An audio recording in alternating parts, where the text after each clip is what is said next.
मैंने अभी श्लोक बोला था, आवाज नहीं गई थी क्या? नहीं गुरुदेव, आवाज नहीं आई थी। थोड़ा देर पहले। हाँ, नहीं आई थी। अच्छा ठीक।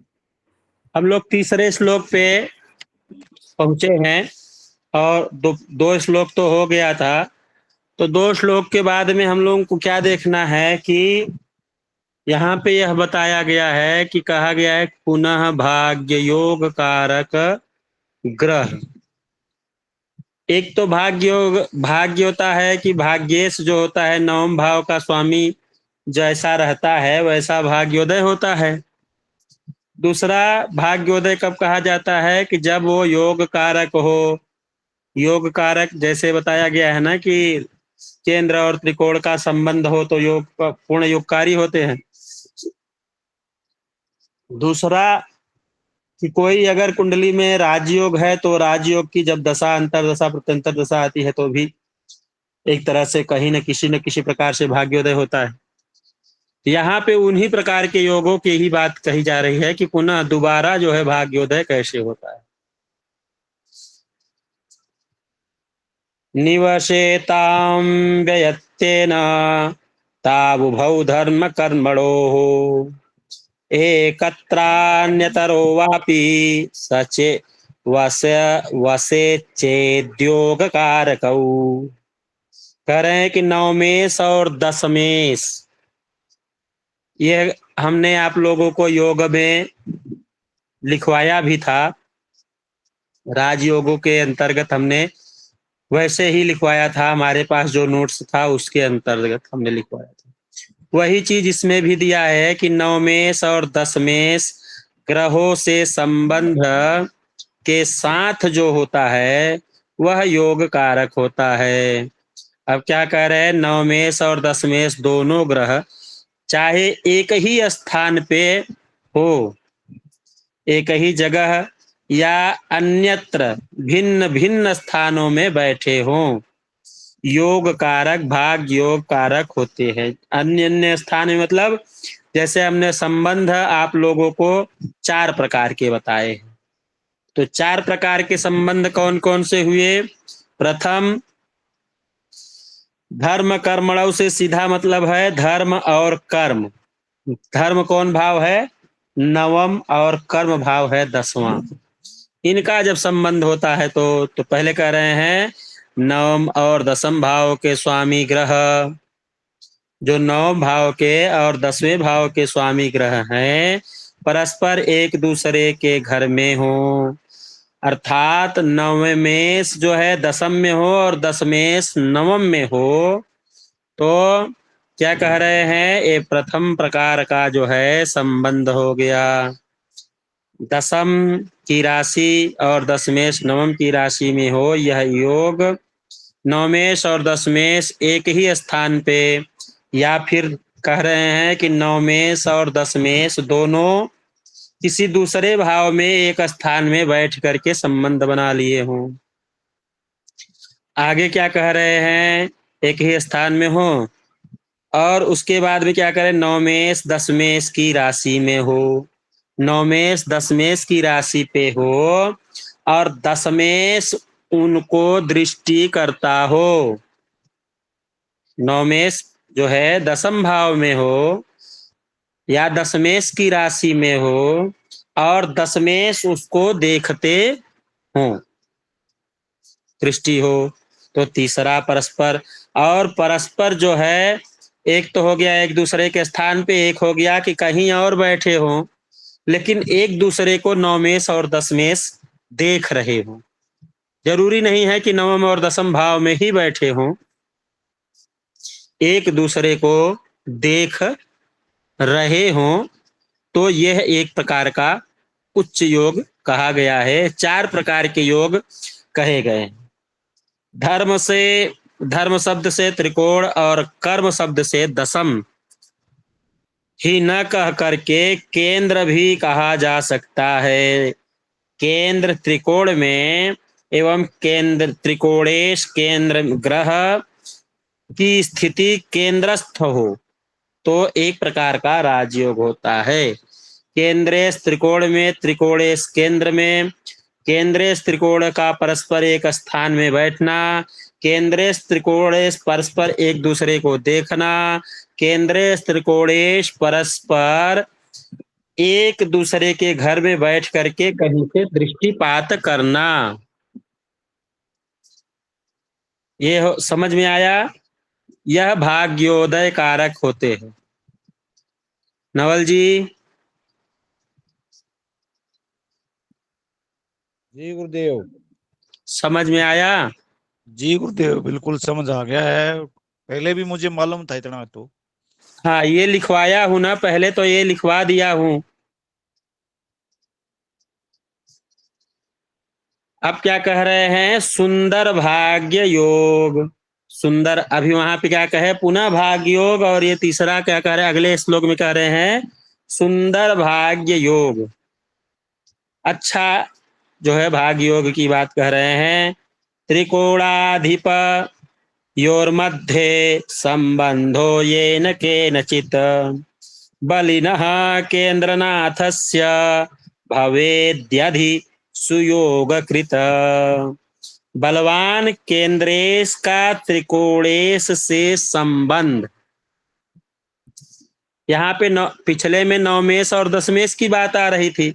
अब यहाँ जो संबंध आ रहा है, क्या संबंध की बात कह रहे हैं? बलवान त्रिकोणेश, बलवान केंद्रेश का त्रिकोणेश से संबंध हो।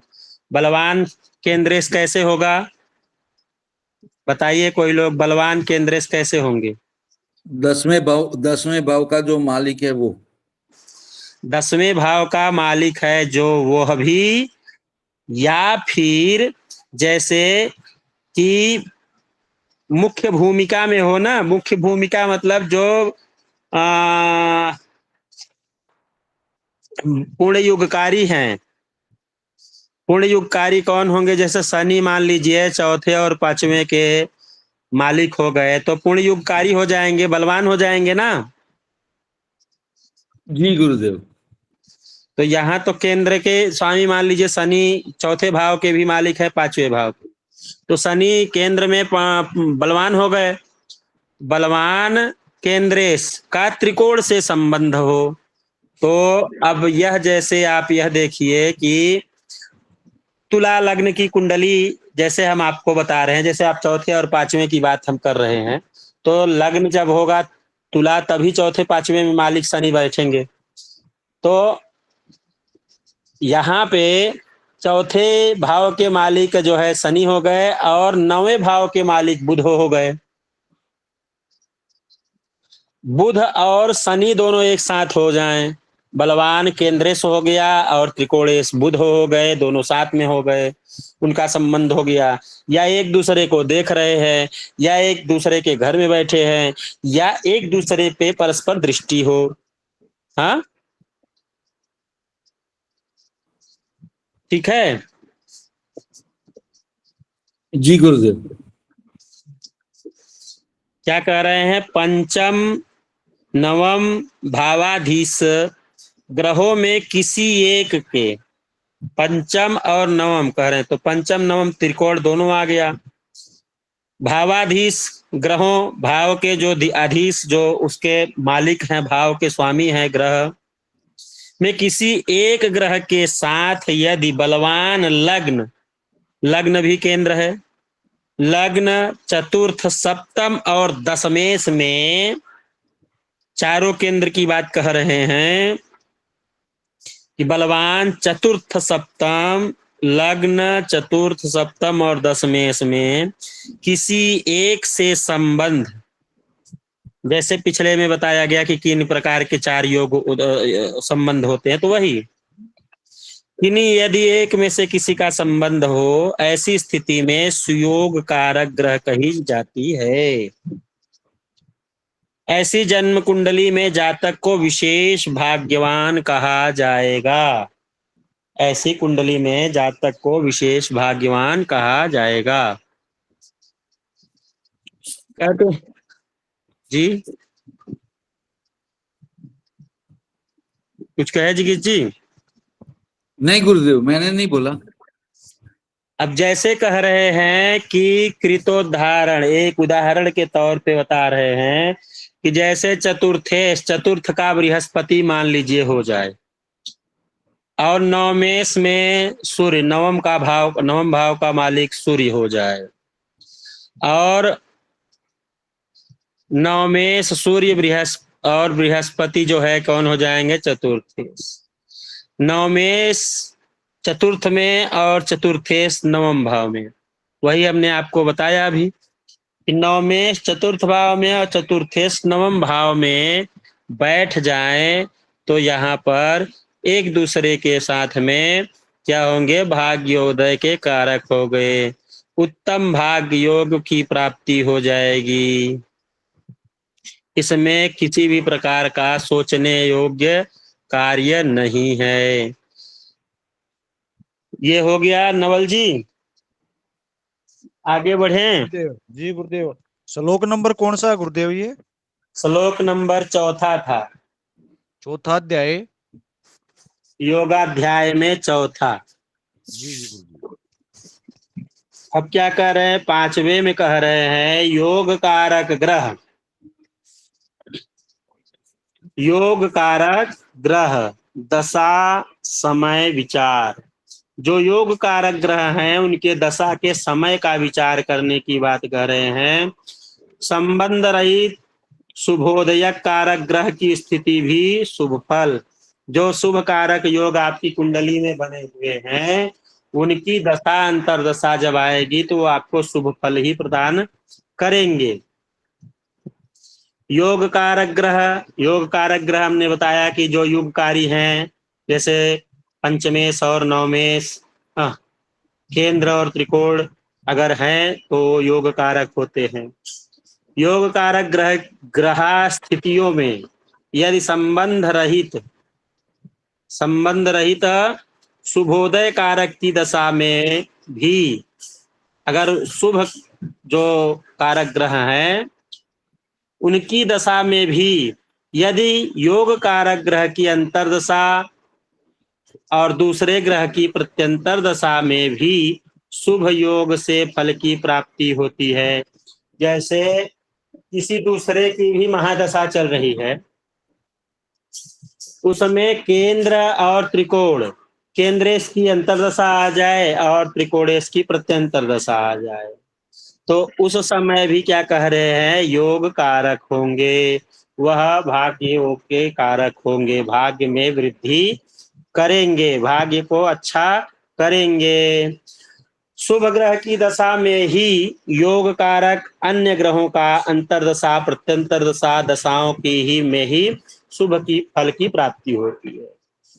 यहाँ पे कह रहे हैं जब शुभ ग्रहों की अंतरदशा और प्रत्यंतर दशा चलेगी उसी में यह फलदायक होंगे। जैसे शुभ ग्रह कौन है, गुरु है, बुध है, चंद्र है, शुक्र है, तो इनकी महादशा अंतरदशा में ही शुभ फलों की प्राप्ति होगी, अंतरदशा और प्रत्यंतर दशा। आगे बढ़ें। जी गुरु जी। अब क्या कह रहे हैं, पापी ग्रहों की अंतरदशा में योग फल प्राप्ति। जो पापी ग्रह हैं, पापी ग्रह कौन से हैं, सूर्य, मंगल, शनि, राहु, केतु, इनको हम पापक ग्रह के नाम से जानते हैं। कुछ लोग सूर्य को क्रूर ग्रह कहते हैं क्योंकि उनको राजा है तो राजा को पापी कहना अच्छा नहीं है, इसलिए क्रूर ग्रह की संज्ञा कही गई है, लेकिन फिर भी उनको उस स्थान में लिया जाता है। अशुभ ग्रह का योग कारक ग्रह संबंध, अब क्या कर रहे हैं, योग कारक संबंधात् पापिनोपि ग्रहाः स्वतः भुक्त्यानुसारेण दिशेयुर्योगजं फलम्। प्रायः योग कारक दो ग्रहों की दशा में, अर्थात एक ही ग्रह की दशा और दूसरे ग्रह की अंतरदशा, तथा योग कारक ग्रह संबंध शुभ कारक ग्रह की दशा, यहाँ पर दशा और अंतरदशा की जो बात कर रही है, अंतरदशा को समझ करके बात कर रही है, भाग्य योग की प्राप्ति होती है। जो पापक ग्रह है, मान लीजिए एक ग्रह पापक ग्रह हो गया, दूसरा ग्रह शुभ ग्रह। जैसे हमने आपको अभी बताया कि शनि तो पापक ग्रह है, शनि केंद्राधिपति हो गए हैं, केंद्र के स्वामी हो गए हैं, और बुध हो गए हैं जो है शुभ ग्रह। तो इनकी दशा अंतरदशा में जब आएंगे तो इनका भी फल मिलेगा। भले ये पापक ग्रह हैं, पापक ग्रह से संबंध बनाए हैं, लेकिन फल तो अच्छा ही देंगे। ठीक है,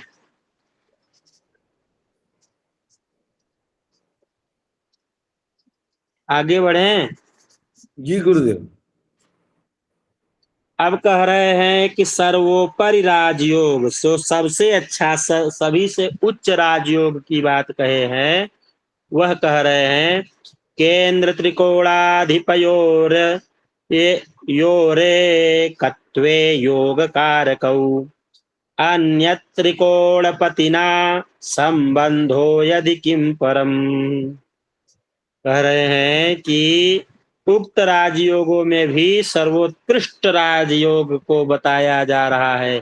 सर्वोत्कृष्ट राजयोग की बात कह रहे हैं, तो कह रहे हैं जिस स्थिति में केंद्र और त्रिकोण का स्वामी एक ही ग्रह हो, जिस स्थिति में केंद्र और त्रिकोण का स्वामी एक ही ग्रह होता है, ऐसे और ऐसे प्रबल योग कारक ग्रहों के साथ किसी अन्य त्रिकोण ग्रह का संबंध हो जाता है तो इसे बड़ा और कोई भाग्य नहीं होता है। जैसे हमने पिछले में आपको बताया कि शनि चौथे और पांचवें दोनों का मालिक एक ही ग्रह हो गए ना।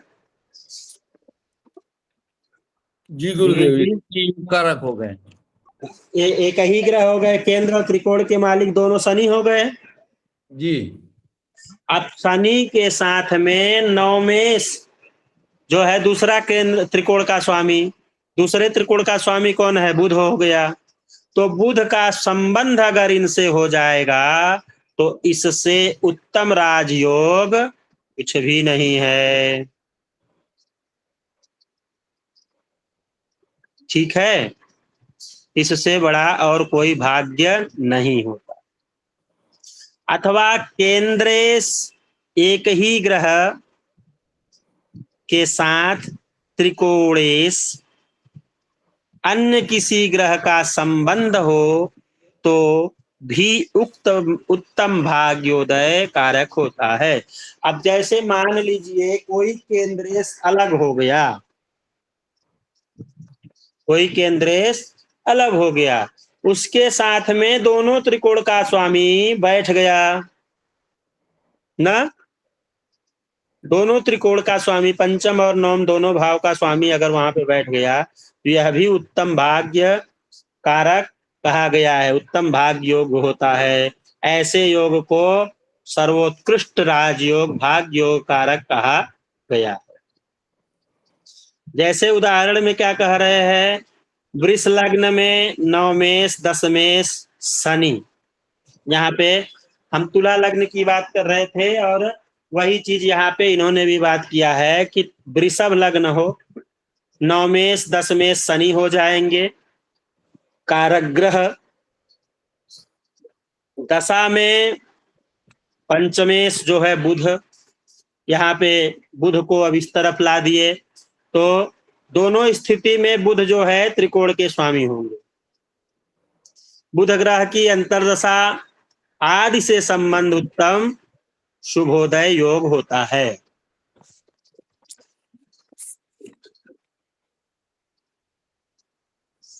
समझ आया ना जिगीश जी? जी गुरुदेव, आ गया। अब वही कह रहे हैं कि कर्क लग्न में दशम पंचाधीश मंगल ग्रह, दसवें और पांचवें का स्वामी कर्क लग्न में दसवें और पांचवें का स्वामी मंगल हो जाएंगे। नवमाधीश बृहस्पति की अंतरदशा में, नवमाधीश बृहस्पति है तो बृहस्पति की अंतरदशा में उत्तम भाग्योदय के परम युराज योग की प्राप्ति कही जाएगी। जब बृहस्पति की राजयोग, बृहस्पति की अंतरदशा आएगी तो उसमें भी क्या कह रहे हैं, उत्तम भाग्य योग के परम राजयोग की प्राप्ति होती है। सिंह लग्न में भी वही उदाहरण दिए हैं, तुला लग्न में भी वही दिए हैं। तुला लग्न का मैं आपको बता ही चुका। मकर लग्न में भी बताए हैं कि मकर लग्न में जो है दशमेश पंचमेश शुक्र, दशम भाव और पंचम भाव के स्वामी जो है शुक्र के साथ बुध ग्रह नवमेश, बुध जो है नवमेश के संबंध में राजयोग प्रबल होता है। यहाँ पे मकर लग्न के भी बात करी, कुंभ लग्न के भी बात वही आएगी। तो ऐसे ही संबंधों को यहाँ पर रख करके विचार करने की बात कहे हैं और उत्तम से उत्तम राजयोग की बात कहे।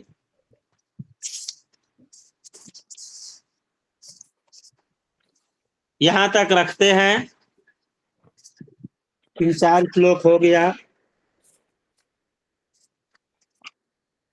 5 श्लोक हो गया, पहले 2 था, अभी आज 5 हो गया। इन श्लोकों को अगर हम याद करके रखते हैं और श्लोकों का अर्थ जो है जमा करके बैठते हैं तो उनको श्लोक माध्यम से अगर हम याद करेंगे तो तुरंत हमारे पास में वह चीजें याद आ जाए। हमको पुस्तक देखने की आवश्यकता नहीं, तो श्लोक का माध्यम जो होता है बहुत अच्छा होता है। सुनील जी रिकॉर्डिंग बंद कर दीजिए।